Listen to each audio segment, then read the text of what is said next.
Shalom, damai di hati.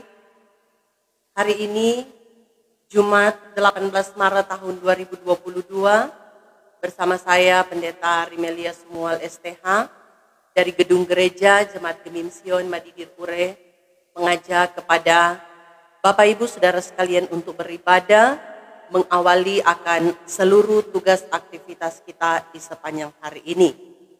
Mari kita menyanyi bersama Kidung Jemaat nomor 183, Menjulang Nyata Atas Bukit Kala. Menjulang nyata atas Bukit Kala, terang benderang salibmu Tuhanku, dari sinarnya yang menyala-nyala, memancar kasih agung dan restu. Seluruh umat insan menengada ke arah cahaya kasih yang mesra, bagai pelak yang karang merindukan di ufuk timur pagi mereka. Mari berdoa. Di pagi yang indah ini ya Tuhan Allah, kami datang kepadamu menaikkan ucapan syukur limpah banyak terima kasih.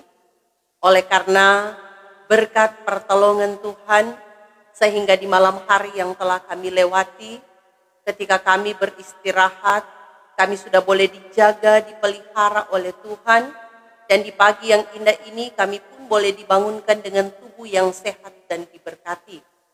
Mengawali akan seluruh tugas aktivitas di sepanjang hari ini, kami hendak beribadah kepadamu.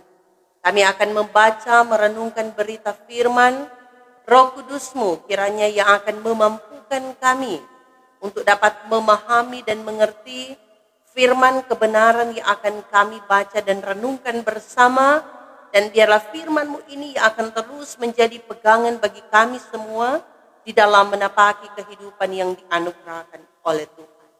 Ampuni kami dari setiap dosa dan kesalahan yang telah kami perbuat melawan kehendak-Mu, dan biarlah ibadah di pagi hari ini hanya boleh jadi di dalam nama Allah Bapa, Anak, dan Roh Kudus. Amin. Bacaan firman Tuhan di pagi hari ini terambil dalam Sakaria pasalnya yang ke-12, ayat 10 dan ayatnya yang ke-11. Sekali lagi Sakaria pasalnya yang ke-12, ayat 10 dan ayatnya yang ke-11, bunyinya sebagai berikut. Aku akan mencurahkan roh pengasihan dan roh permohonan atas keluarga Daud dan atas penduduk Yerusalem, dan mereka akan memandang kepada Dia yang telah mereka tikam dan akan meratapi Dia seperti orang meratapi anak tunggal, dan akan menangisi Dia dengan pedih seperti orang menangisi anak sulung. Pada waktu itu ratapan di Yerusalem akan sama besarnya dengan ratapan atas Hadad Rimon di lembah Megido. Demikianlah firman Tuhan. Bapak Ibu Saudaraku yang diberkati oleh Tuhan kita Yesus Kristus, puji nama Tuhan yang memungkinkan kita boleh beribadah di saat ini. Nah, kita bersyukur karena Tuhan senantiasa menyertai segala tugas dan tanggung jawab kita sebagai umat yang Tuhan tempatkan untuk ada di tengah-tengah dunia ini. Nah, bagian firman Tuhan yang kita baca di pagi hari ini dalam Sakaria pasal 12 ayatnya yang ke-10 hingga ayatnya yang ke-11, di sini mengungkapkan bagaimana belas kasihan Tuhan yang ditunjukkan kepada umatnya, di mana Tuhan sendiri akan mencurahkan roh pengasihan dan roh permohonan kepada keluarga Daud dan kepada penduduk Yerusalem. Nah, roh pengasihan dan permohonan ini akan membuat mereka menyadari akan setiap kesalahan dan dosa yang telah mereka lakukan, sehingga mereka meratap, artinya sambil memandang kepada Dia yang telah mereka tikam. Hal ini kemudian menunjuk kepada Yesus Kristus yang mati di atas kayu salib untuk menanggung dosa umat manusia. Ratapan umat sama dengan ratapan atas Hadad Rimon. Ratapan yang hendak dimaksudkan di sini adalah ratapan yang benar-benar setulus hati disertai dengan pertobatan yang sungguh akan melahirkan sesuatu kekuatan yang baru untuk terus menjalani akan hari-hari yang dianugerahkan oleh Tuhan kepada umatnya. Nah, dari bagian firman Tuhan di pagi hari ini, saudara-saudara, kita diajak untuk memandang kepada Dia yang tersalib. Kita mau merendahkan diri, menyesali dosa-dosa yang telah dilakukan, memohon belas kasihan Tuhan, meratap dalam bentuk berdoa yang dilakukan dengan cara duduk atau berlutut, serta berpuasa dalam kesungguhan, baik itu tidak makan atau minum dalam kurun waktu tertentu, serta melakukan puasa diakonal. Maka kita percaya Tuhan akan mendengar setiap keluh kesah dan harapan kita. Nah, kita bersyukur karena kita boleh menikmati anugerah keselamatan yang diberikan oleh Tuhan di dalam kehidupan kita. Nah, oleh karena itu kita juga harus terus meresponi setiap kebaikan Tuhan di dalam perjalanan kehidupan ini. Ya, marilah kita memaknai setiap kesempatan hidup yang diberikan oleh Tuhan. Apalagi ketika kita berada dalam penghayatan minggu-minggu sengsara Tuhan Yesus. Nah, di momen ini kita diajak untuk terus merenungi bagaimana kasih setia Tuhan yang terus diberlakukan di dalam perjalanan kehidupan.